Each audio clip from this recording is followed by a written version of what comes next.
এ শহরে নেই মায়ের মতো যেতে নাহি দিব হয়, তবু যেতে দিতে হয়, তবু সে চলে যায়। আর তারই সাক্ষী হলাম আমি এবং আমরা। বিদায় জিনিসটা ক্ষণিকের হলেও আসলেই মেনে নেওয়া যাচ্ছে না।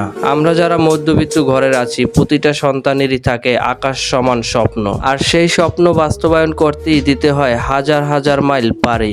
আসসালামু আলাইকুম, আশা করি সবাই ভালো আছেন। আমি আল্লাহর রহমতে ভালো আছি। ভিডিওর শুরুটা দেখে আপনাদের কারো বুঝতে আর বাকি নেই আমি কি শেয়ার করতে চাচ্ছি। যেহেতু আমার ফুফাতো ভাইয়ের আজকে রাত 5টায় ফ্লাইট, তাই আর দেরি না করে অফিস থেকে বের হয়ে পড়ি। আর অফিস থেকে বের হয়েই দেখি প্রচুর পরিমাণে বৃষ্টি, আর ছাতাও ছিল না সাথে।